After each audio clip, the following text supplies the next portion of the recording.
sa ummima joɗima e sajade nde renta nde wonta bul mo wonnowo ko noon bulo yaltirta e bildi ndi walla fusirta plafond o kono noon taw yulani feccani ferani bonnani hay nokku sabu oɗon bul annore mbiɗen ko lumière walla annore salatul fatiha digira ko noon oɗon bul nawatma dow asamanuji kono sa ari ha asaman gadiɗo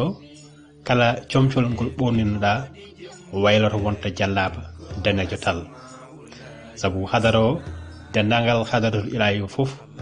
ko jallabuji daneji ɓornoto ha hande fa tabarakallahu ɗon e asman gadiɗo ko ɗon so tawi aɗa wanno paɗe ko ɗon kadi malaikaji ɓortata paɗe ma hane paɗa e tellitiyade foof ko noon bulon nawattuma ha asaman nayyi ɓijo ko ɗon o handanma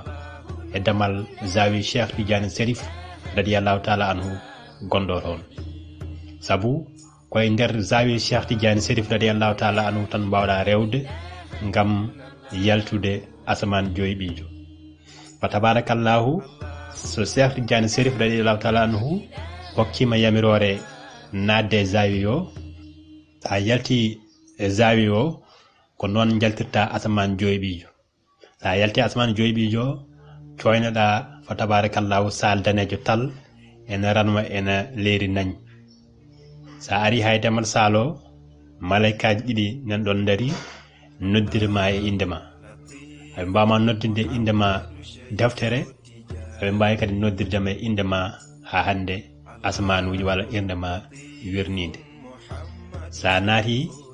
kamɓe kollanma photo e ma tawa kadi photo e kala ene waɗi numéro mum so yi ha minuit e demi yoni dendagal foɓɓe tawtorede hadara o tawra ko ngari hakkunde minuit 30 ha 1h du matin ɗon kadi hay goto ananta ene haala e nder salo sabu on sanga ko sanga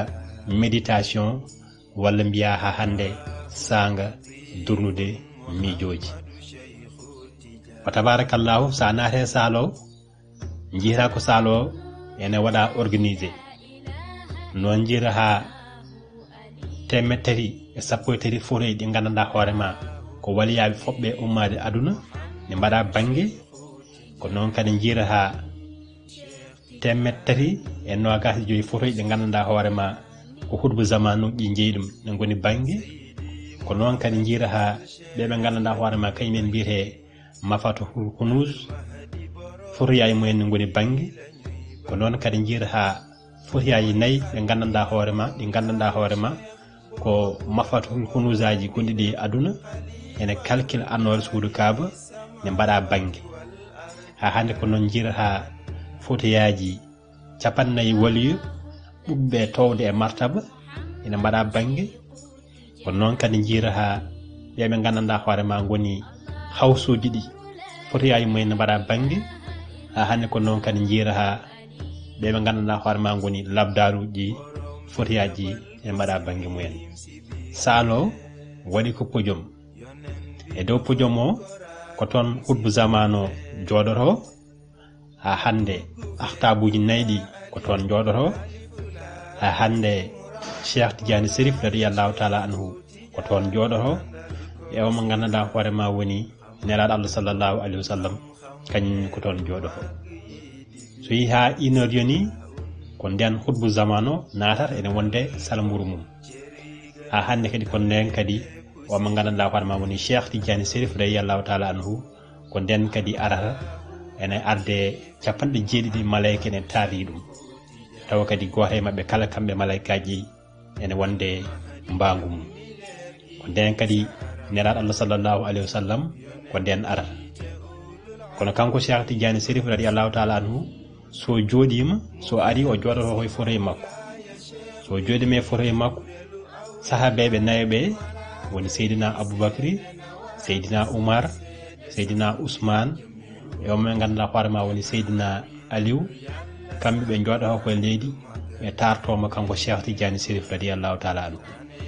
nelaɗo Allah sallallahu alaihi wasallam kañum ko toon joɗoto e dow photo mum so jonde nde joɗima o mo gandanɗa hoore ma woni hutbul aktab joguiɗo liggey on jamma o ummo o fayi Cheikh Tidiane Chérif radiyallahu taala anhu.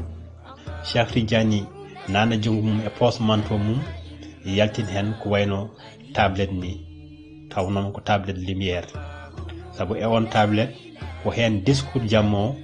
wala ko hen ko foti ko haalede jamma fof koye on tablette woni. So totti tablette o hutbul aktab o totta ɗum hutbu zamano kañum woni janggowo discours aji ɗi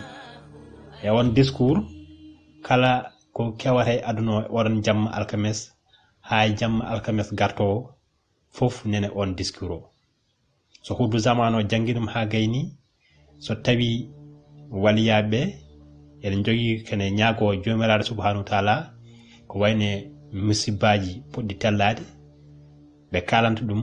ko gardiɗo mafatul hunuji nayi ɗi gondiɗi e aduna. So ɓe kalni on haalan ɗum hutbu zamano haalan ɗum hutbul aktab joguiɗo liggey jammo hutbul aktab o haalan ɗum Cheikh Tidiane Chérif radiyallahu taala anhu. Cheikh Tidiane haalan ɗum ha hande o mo gandanɗa hoore ma woni nelaɗo Allah sallallahu alayhi wa sallam. Nelaɗo Allah sallallahu alayhi wa sallam ɗon ɗo joɗiɗo e fore makko ɗon kankon o haalan ɗum jomiraɗo subhanahu wa taala. Jomiraɗo subhanahu wa taala kañumne jabtomo ɗon e ɗon. So jabtimo nelaɗo Allah sallallahu alayhi wa sallam, nelaɗo Allah sallallahu alayhi wa sallam haalan ɗum Cheikh Tidiane haalan ɗum hutbul aktab o haalan ɗum ha hande hutbu zamano haalan ɗum dental ngal. So ɓe gayni nelaɗo Allah sallallahu alayhi wa sallam sene duwo o jangat ko Fatiha o nodda ha hande Cheikh Tidiane Chérif radiyallahu taala anhu ara janga salatul Fatiha e ukkirey dental ngal woni hadaro gasi e on sanga jiya noon rabbanuji gummiɗe aljanna ene gonde kasuji jaram. Ko on sanga kadi goto kala e waliyaɓe wawata ummade eɗo joɗino ɗo gam salminoyo kala mo yiɗi salminoyde. Ne waɗi hen ko Cheikh Oumar Foutiyou Tall calminoyta, ɓe hen ko Serigne Babacar Sy, ɓe hen ko El Hadj Malick Sy radiyallahu taala anhu, ɓe hen ko Baye Niass, mon fof embo yiɗi salminoyde. Wa tabarakallahu hadaratul ilahi ko gouvernement mo gandanɗa hoorema ko gouvernement jomiraɗo kewo tonto asmanuji tawa kadi ko nelaɗo Allah sallallahu alayhi wa sallam ardi ɗum hono président ni o mo gandanɗa hoorema woni Cheikh Tidiane Chérif radiyallahu taala anhu hono secrétaire général e o mo gandanɗa hoorema woni hutbul aktabul kabir hono chargé de protocole walla mbiya gardiɗo golle ɗe. E on sanga noon so gasi taw 5 heures yoni goto e mabɓe kala kamɓe waliyaɓe inayeto rabbani mum walla bul annore mo arnowo on arata nawta ɗum ha e suudu mum. Bandiraɓe julɓe tedduɓe, ko ɗum ɗo wonno hande lowdi men woni hadaratul ilahi caggal yettude Allah noon e julde nelaɗo Allah sallallahu alayhi wa sallam. Enen jetta ceerno men kono enen jetta o mo gandanɗa hoorema dokkuɗo men yamirore saktude ngal ɗo gandal hutbul aktabul kabir al imamul mahdi al muntazar Cheikh Seydi Mouhamed El Cheikh ibnu Ahmad ibnu Mouhammad Tidiane Chérif radiyallahu taala anhu. Bandiraɓe julɓe tedduɓe, assalamu aleykum wa rahmatullahi taala wa barakatuh.